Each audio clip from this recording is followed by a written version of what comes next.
let's take a look at an app called Story Creator Pro. If you don't already have this on your iPad, then you can look it up in the App Store and find it there. That's what it's going to look like, the icon and the name. I'm going to double click, find everything that I have open, and open up to Story Creator Pro.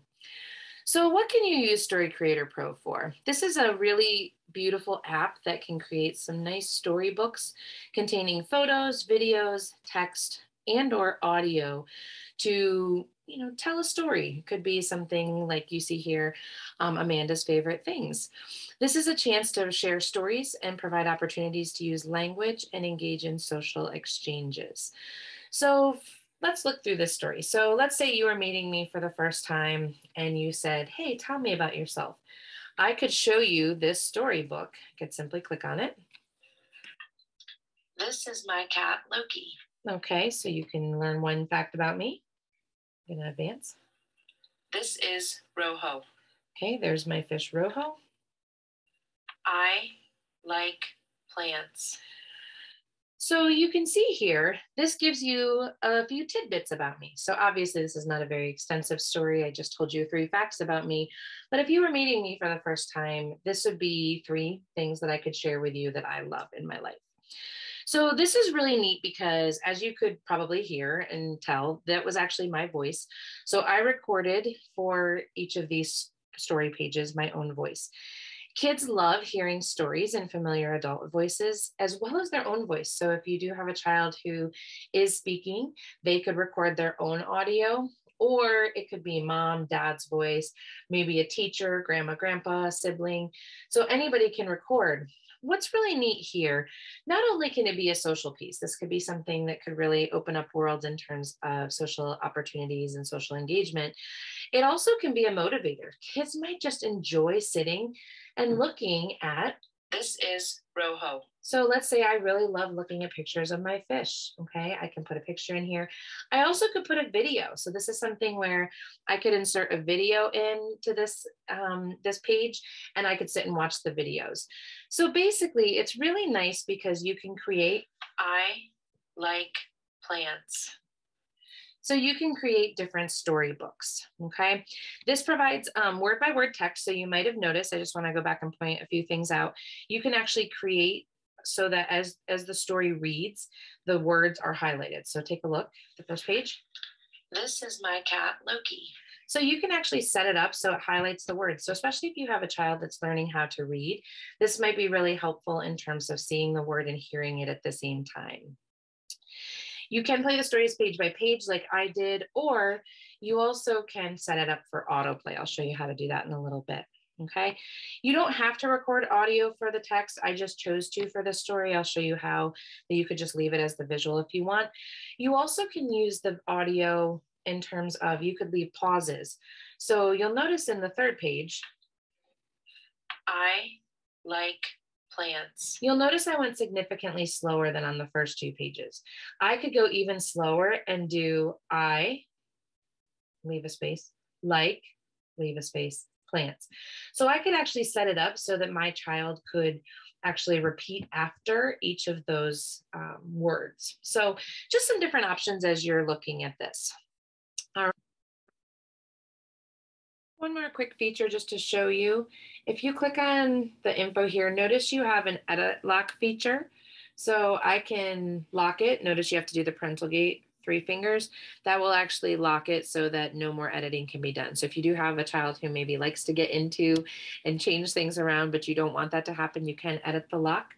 Notice if I try to undo it, have to do the 3 parental gate again. So it is simple. And if your kids figure that out, then they'll be able to edit it, but just a little feature there. You also can click autoplay. That will actually help you so that when you go through the story, it just automatically goes. So now. This is my cat, Loki. This is. So you can see it just automatically goes on to the next page. You don't have to actually click for it to go on. Now we just want to add a new story, okay? So let's say I wanna make the new story my favorite foods. Maybe you have a child or an individual that has some specific food interests and you're like, well, I kind of wanna make a book of the things that they like. That could be helpful for a babysitter. That could be helpful if they're going to, any kind of childcare facility where maybe they don't know the child that well. Let's say they're starting a new school. This might be a really good way for you to, have some of the favorite things that your child likes in here. Okay, so we're going to actually make that be my favorite foods. All right, so I'm going to go into this. Actually, I want to go back out. So let's say this is the cover. Obviously, you can see here I made a cover with myself on it. If I want to pick a photo, let's say I want a picture of food. Okay, well, I don't have a picture of food. I can simply go to the internet and I could say, okay, I want pictures of food. So I might search food and then I'm going to go to images and I'll click on images. Now I have a whole array of images. Now, depending on what I want the front of my food book to look like, it could look like anything. It could have your own picture on it, whatever you want. But I just wanted to show you that all I have to do, let's say I want this picture, I just press on it and hold. I actually have an option where I can just add it to my photos. Okay, so I'm going to pick that as my picture. Now I'm going to double click out here. Whoops, double click fast. And that's going to pop up everything I have open. Okay, so here we are. We're going back into the app. You see my favorite foods. Now I'm going to go here and I'm going to choose a photo from my photo albums. Okay, so in this, I'm going to pick my recent pictures. And you can see there's the picture of the food, okay? I can play around with it. I can move it around a little bit if I want to. I'm just gonna leave it as it is. And that is my picture of food, okay?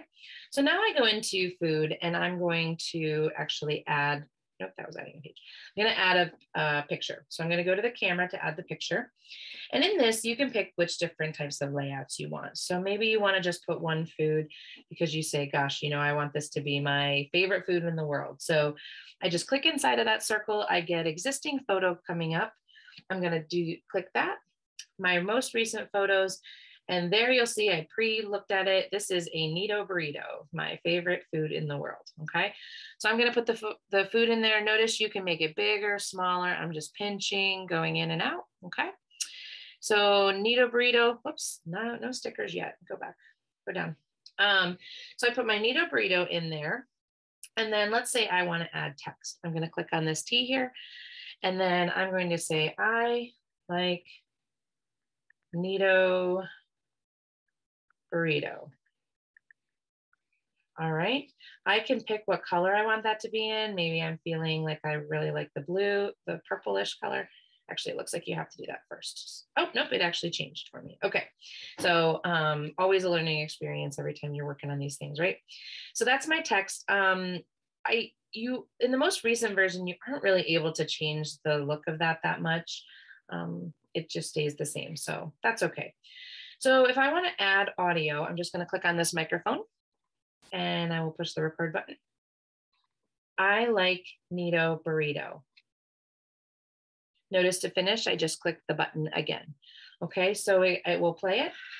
I like Nito burrito. So you can see right now, this isn't set up to ideally read the words well. So I'm gonna actually, you can move it. You can move all the words and then see if it corresponds.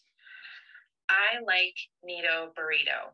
Okay, so that corresponds pretty well. All right, notice I have the audio highlights on here. That means it is going to pop up and show you every time when the words read. Okay, we're all done here. So I'm going to click that. My first page is done. You'll notice I already added a second page, but if I hadn't, I like Nito burrito. In case you weren't sure yet. So then you go on to the next page and you can add more. So again, you're going to add with the camera. You can pick different layouts because you could do several pictures. So let's say I want to add several pictures of things I like. So let's say I want to do, I like bananas and apples. So let's say I want to just do the picture of the bananas. And then I like, say I want to do grapes and I like strawberries. You get the idea, okay? So I can put the pictures in here. Notice I can move them around. I can, fix their sizing, things like that. Okay, so I could do a layout of 4, etc. One more thing I want to show you, you can write on this. So I can pick a different color. So I could do this and I could actually come up here. I like fruit. So if your child likes to write, they could write in here. That could be really nice for them. If you mess up, you can always do should be the eraser. Okay, so then eraser. So I don't like how I did that. Maybe I want to go back to the text, okay? But you can draw on here. So you could even just circle something if you wanted to circle, do little drawings, smiley faces off the page. The other feature you have here, you can add in some pictures. You'll notice maybe you saw on Rojo's page, my fish, I did a whole bunch of little hearts. Maybe I want to add some stars here. I can actually bring them here. Okay. And I want that star. So you can put them on the page wherever you want to. Okay. So just some features that you can use there. All right, when we go back out, you see I have my food album here. We go back in. I like Nito burrito. Okay, and then I advance. Okay, notice I didn't put anything on here, so nothing talks. Okay, and actually my strawberries looks like I might have deleted them. Okay, so when you go in here, if you do want to do any editing, you just have to click the little I button next to it, and then you can go in and just do any editing you want to. That's going to edit the front page. When I actually go into the page, I like Nito burrito. If I do want to do editing, notice down here you have this little bar. You're just going to lift up like that, and then you actually can go in and you can fix the page. Maybe if something got accidentally deleted, like what just happened with me, okay, I can fix it there. All right. And then when I'm done, I can just move up, move down, just like that. A couple more quick features to show you.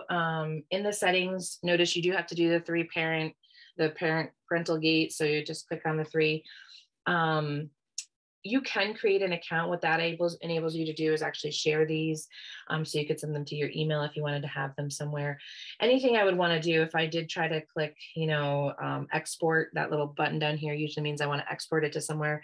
I'm just going to click the 3. It's going to prompt me to actually create an account. So I would have to do that. I don't have an account created, but that's just kind of gives you the idea of what you could use that for. Here, again, Parental Gate shows you some other different apps. Okay, some recommended apps from this app. So that's Story Creator Pro. This could be really good for a child who likes to look at pictures, who does enjoy engaging with others and wants to share things about their lives. Let's say you go on a vacation, you could definitely take pictures of the vacation and then make a little storybook about the vacation.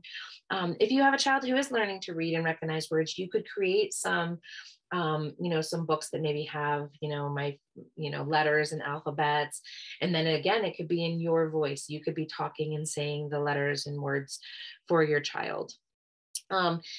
This is also just a great way to, share information. Like I mentioned, this is a great means to kind of have some books available for people who may not know your child and do need to get to know them, to share some preferences that they have. You could even do it with that iVoice, in terms of making a book that says, these are things that I like to do, things like that. So I think there's a lot of good ways that you can use this app, and hopefully, we generated some ideas, or if you already do have it, maybe generated some new ideas for you today. Great app. Hope you get a lot of use out of it. Thanks so much for your time.